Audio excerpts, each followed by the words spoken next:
Thank you for being with me today. It's so nice to see you. And I just am excited that we get to share information about what's happening in Lewis County. And I will give you a chance. So talk first, if one of you would. Talk about where Lewis County is located. Is it rural? Is it urban? And how does that make a difference in how you're able to do your work?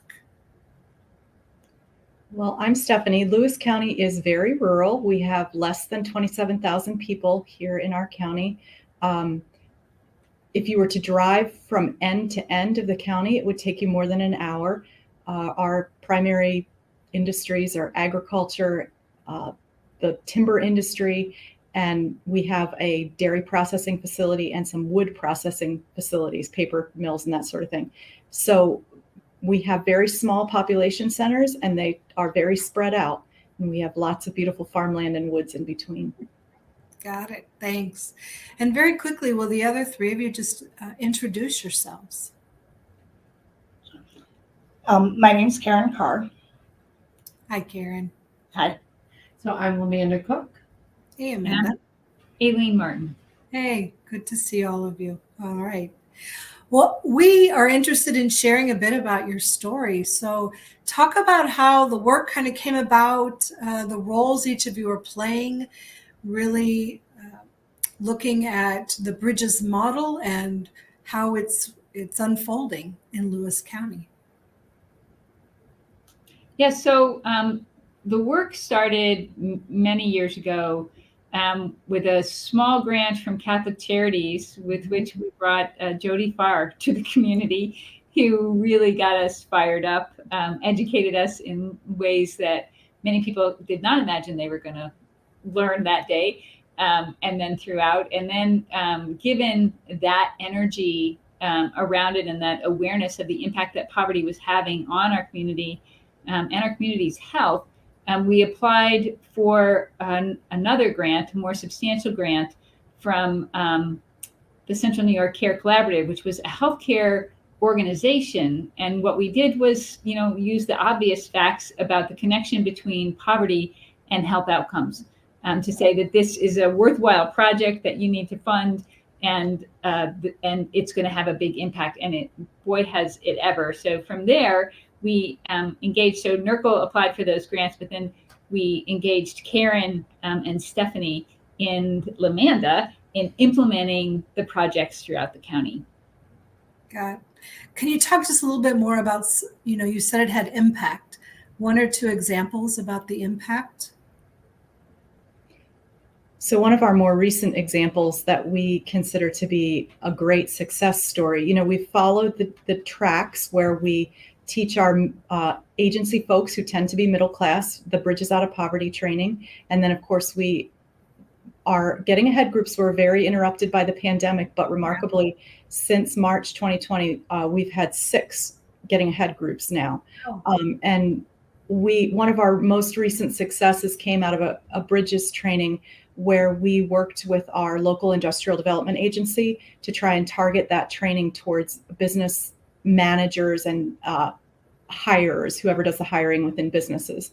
And at the end of that training, one of our folks from an HR group at a manufacturing facility came to Karen, and she had a real great offer for us. Yes, she is going to work with the Getting Ahead graduates and to pair, not necessarily with a job, but at least an interview at their company as a graduation incentive.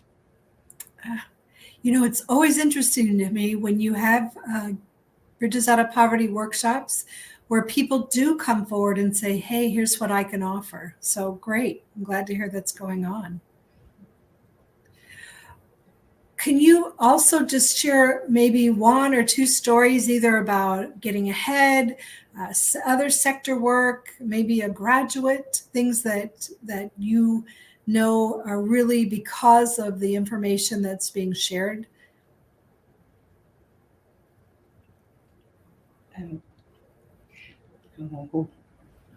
Yeah. Well, I think one of our recent graduates is continually talking about like her relationships with working with the school and working with her job. She's like I always, because of being a graduate of Getting Ahead, she's applying the skills she learned in handling adversity much differently.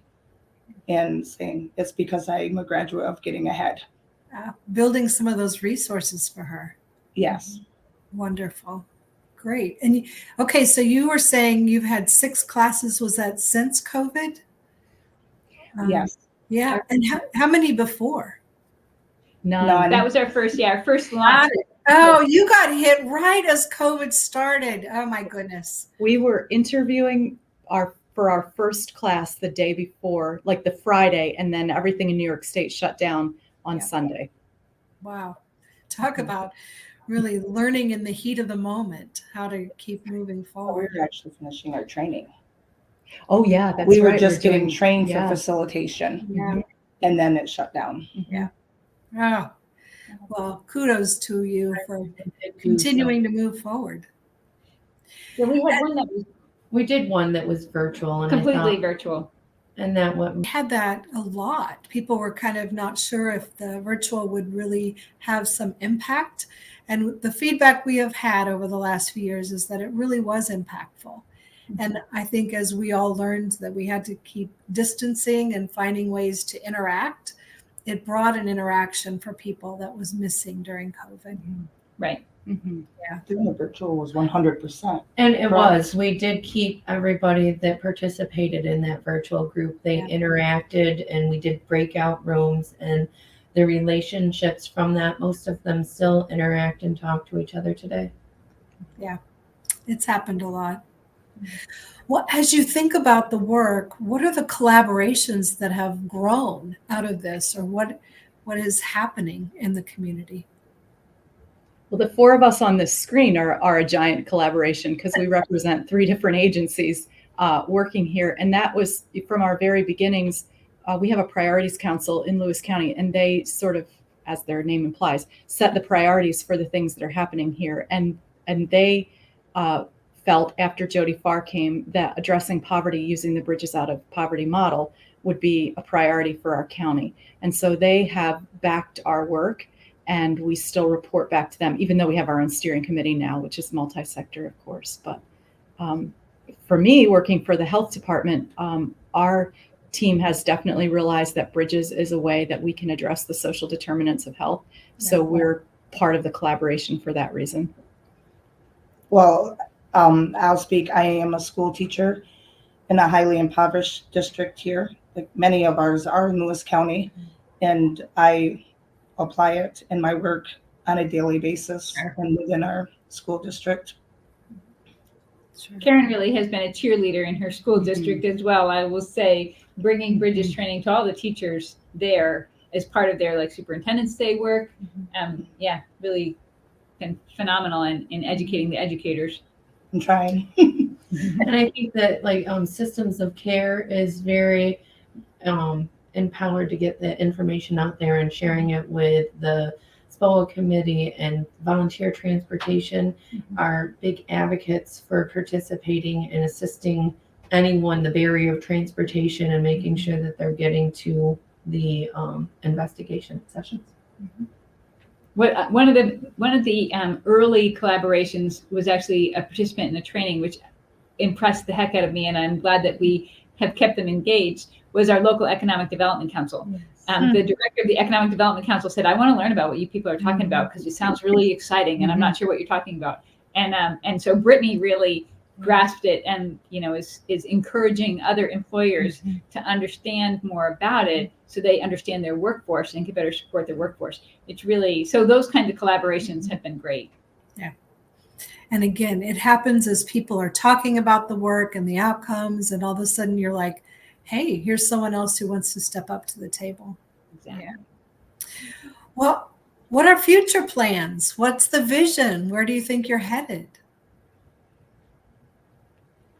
Well, I think it's continuing the getting ahead, and the Bridges. I mean, we have been following AHA Process's kind of roadmap, the little game roadmap, and moving our pieces along and making sure that that we have a critical mass of human service workers engaged, And then, engaging the business community as well, as we did with the Economic Development Council and now other employers, and getting, so NERCL does supported employment. So educating employers that we're working with in placements has been really helpful. And then the huge impact is getting ahead, right? I mean, that's where the big impact is. And so continuing to support those investigations, which are a big commitment from everybody, but so worth it for the outcomes, and then staying ahead. So connecting the grads through staying ahead so that they continue their learning journeys, and sharing, developing the evangelists, who are going to go out and say, this is really worth learning. I think that's. Yeah. Are you offering other classes after Getting Ahead for your Staying Ahead? We just initiated our Staying Ahead group, and it's a lot of fun because, as we were talking about some of the virtual and hybrid groups for Getting Ahead, this gives them the chance to be in the same room. So we've just only had a few sessions. We had one this week, actually, where we had a person from our cooperative extension do a cooking demonstration. And of course, we ate together because that's part of everything. Right. And they were very enthusiastic. So I think that Staying Ahead is going to be a big piece of what we do as well. And the first session, we did a list. We brainstormed of topics to use for our Staying Ahead. So we've got plenty ahead of us for that, that are initiated by the investigators themselves. I can't wait to hear how your Staying Ahead continues to grow and bring changes too. What are last thoughts you have for me? Things that you wish you would have said a minute ago and now you have a chance. I just think I'm excited right now that we're gaining momentum again, because we were really excited, and then the pandemic, and we did keep it plugging along, but I think the excitement and the motivation among the community is on the rise. So I'm excited to see how much more we can do. Yeah, I agree.